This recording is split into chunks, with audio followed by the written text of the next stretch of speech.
Herewith, I am introducing the concept of phasors, which is the backbone of the AC system analysis, and it will be used in the remaining course containing the single phase AC circuits, three phase AC circuits, and the transformer. So, it is applicable only when say there is a sinusoidal voltage or currents. The phasor is coming out to be independent to the time, frequency, and sine or cosine terms. So, the analysis is coming out to be simplified. The important point here is that with the help of phasor values, we can calculate the instantaneous time dependent voltage and current terms easily. Various mathematical operations can also be carried out conveniently. As mentioned in the beginning, that the calculations for the AC system are coming out to be much simplified with the help of phasor system analysis. So, this particular is a deliberation, the typical time varying sinusoidal phasor. So, it is only a reference. This is the peak value which we referred. It is a sinusoidal phasor. So, similar arrangement can be the cosinusoidal arrangement. So, just to give it as a general representation, we have used the omega t plus phi nomenclature likewise. So, this omega is the frequency dependent term, which is the 2 pi f, where say the Vm is the peak value. You can recollect the identity that e to the power j theta is equal to cosine of theta plus j sine of theta. So, this particular is containing the sine of theta term. We are making an analogy with this particular arrangement. So, the Vm sine of omega t plus phi 0 can be represented as the imaginary component of Vm e to the power j omega t e to the power j phi. Now, this Vm is the peak value or the maximum value. In terms of this, in terms of RMS, it can be written as root 2 times V. Now, look to this particular expression. This is a time dependent and the frequency dependent parameter. So, if we are suppressing the root 2, we are suppressing e to the power j omega t, then the useful information, okay, if we are suppressing the root 2 e to the power j omega t and this Im operator, then still the valuable information can be obtained. However, when say they are suppressed, it will not be consisting of time dependent term. So, that is why that is given a different nomenclature, that is the V vector, or you can say it is a phasor V. That particular will be consisting of this V and the angle pertaining to this phi. So, that particular is giving rise to the phasor. When say we are drawing it with respect to a reference, let us say the V is directed likewise, it is maintaining an angle phi with respect to reference. So, as mentioned in this particular diagram. Now, please be mindful that this particular phi is the angle in the time phase, because we are dealing the quantity omega t plus phi likewise. So, this particular is in time phase, and that particular is making the phasor different from the vector. However, the beauty is that most of the calculations are coinciding with the vector algebra, or you can say the vector manipulation techniques. However, the phasors are not vector likewise. Now, this particular, when say we can expand with the same identity e to the power j of theta. So, this particular is e to the power j phi term, it is giving rise to the likewise. Okay. This particular is the reactive component of the voltage, where say the magnitude is decided by the root of V real square plus V reactive square. Phi angle is the tan inverse V reactive upon V real. So, this is just like a right angle triangle analogy. Now, the question arises, what will be the phasor when say some voltage is, or you can say one system is having a sinusoidal representation and the another one is having a cosinusoidal representation. So let's say with the sine term there are two phasor or two time dependent quantities are represented like this. So V1, this is the V2, Vm1, Vm2 are different, and so the phi1 and phi2. With the previous background we can write the phasor into the form likewise. So that is having a representation like. Let's say the other system having the magnitude as Vm1, Vm2 and the phase angles as phi1, phi2, but the reference is cosinusoidal. So ultimately when say the cosine is taking as a reference, if we are expanding the term, we have to make use of the real operator while say using the e to the power j theta identity. But ultimately as we suppress the Im, so Re will also get separate and the resulting phasors will be like this only. So they are drawn it. Both the, you can say the phasors when represented in the sine or cosine form are identical. However, the catch line is when say we wish to write the instantaneous expression, instantaneous current or voltage quantities from the phasors, then we have to write correspondingly in the sine or cosine form for which we have taken the reference. So let's say corresponding to this system we will be writing in terms of sinusoidal term. Corresponding to the second we will be writing in the form of cosine. So the phasors are same for sine or cosine. However, from phasors all time dependent quantity we represented in the respective sine form or cosine form.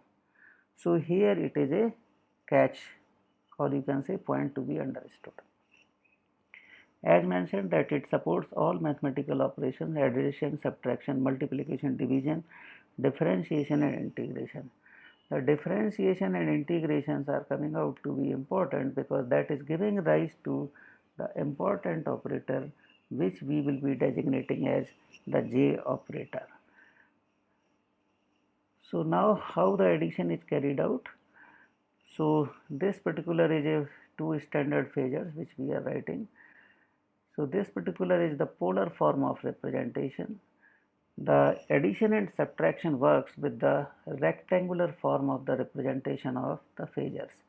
This particular is a polar form of the representation. So correspondingly if I am extending V1 cosine of phi 1 plus j V1 sine of phi 1, then that will be the rectangular form of the representation. So for addition, this particular is the arrangement. This is represented into the rectangular form.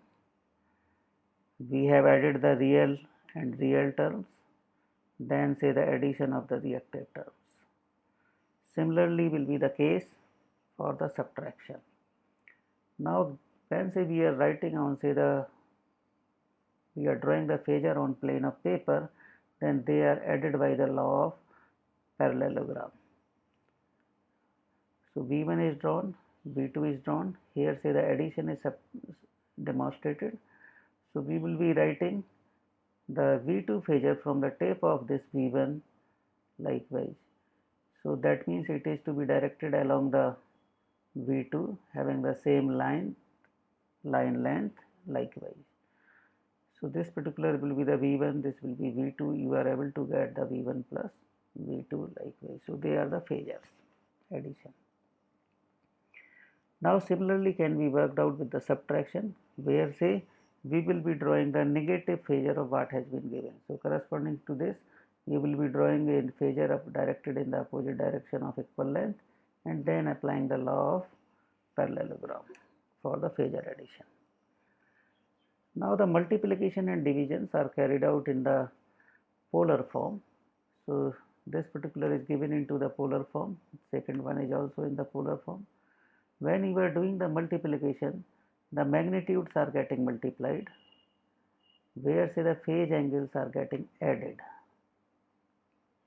In case of division, the magnitude of the phasors are divided, but there is a subtraction of the phase angle. So this particular is much simplified arrangement. Now the time derivative and the integral of phasor. So the time derivative means it is a differentiation, and integration is also pertaining to the dt. Now when say the phasors are coming out to be independent to the time, as we have seen previously, we cannot apply the time derivative as such. So we will be referring to the original arrangement, where say we have represented this particular sinusoidal term into the form likewise.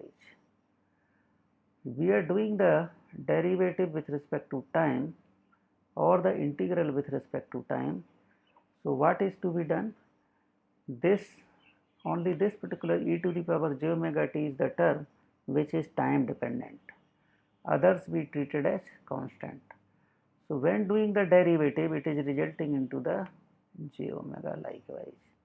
So that is dv upon dt. Similarly, the integral of v dt is looking like this. So the e to the power a of t is representing, or when the derivative is attempted for e to the power at, it is resulting into a e to the power at. And when say you are doing the integration, it is resulting into e a to the power at upon a likewise. So that will be the form. With the same procedure, for the phasor representation, we can remove Im, time dependent term e to the power j omega t, root 2 likewise. So the phasors are coming out to be like, after removing that, this is a d of p phasor, that is resulting into like this. Previously we have considered the phasor as v e to the power j phi. So this particular is giving likewise. So you can say the derivative, time derivative of a phasor is equivalent to the phasor getting multiplied by j omega. Similarly, the integral of a phasor with respect to time is equivalent to the phasor divided by j omega.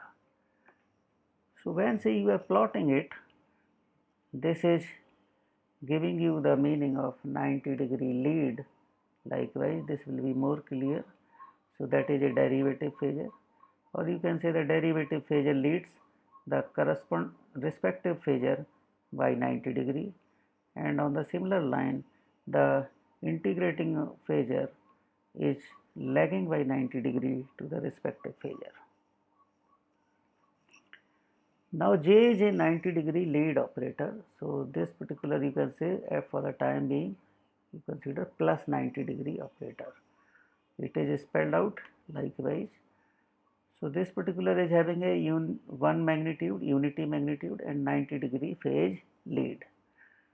J square is coming out to be -1. So on the similar line, if you are extending a negative sign here, so this particular minus j is equal to minus of 90-degree. As we have seen previously, that the derivative of phasor is resulting into, or you can say is equivalent to a phasor multiplied by the j omega. Similarly, the integral of a phasor is equivalent to the phasor divided by j omega. This particular is rearranged as minus of j multiplied by original phasor divided by omega. So this particular is minus sign, and from this you can have a correlation that the phasor derivative is equal to the phasor multiplied by j omega. It leads the original phasor by 90-degree. So J is basically 90-degree lead operator. Similarly, the phasor integral is equal to the phasor divided by j omega. It lags the original phasor by 90-degree. Now let us take one example where say the voltage phasors are given, and it is mentioned that they are with respect to the cosine as a reference. We have to obtain the resulting phasors after addition, subtraction, multiplication and division, and importantly express them as instantaneous form. So when say we have to express them as instantaneous form, the importance is of the reference. So we will be ultimately referring all terms into the cosine form. So addition, as mentioned, it works well with the rectangular form of the representation. So like say this is carried out, real components are added, reactive components, so they are summed up. Likewise, the value is coming out to be again converted into the polar form, and we will be getting the value like this. Corresponding to what is the procedure, that we have to multiply it by root 2, so that is done. We have to take cosine as a reference as mentioned in that question. Then ultimately we will be writing the omega t plus, that is the sign pertaining to the angle which we have got, and the angle value. When say you are going for subtraction, the resulting values are coming out to be like this after extending them into the similar way into the rectangular form. Then it is resulted into the polar form. So the instantaneous expression can be written as, likewise, where say we have done the multiplication by root 2, cosine is taken as a reference, then it will be having a omega t term, this minus, and value is coming out because of this. On the similar line, you can extend the arrangement for multiplication. So magnitudes are multiplied, angles are getting added, likewise, so we will be getting the value 7.5 angle 60. Correspondingly, the instantaneous expressions be obtained, and so on. We can proceed for the division as well. As a summary, what is there, that it is applicable for the sinusoidal time varying quantities. It is not applicable for other form of the quantities. However, when say it is a regular pattern, or it is just taking the shape of a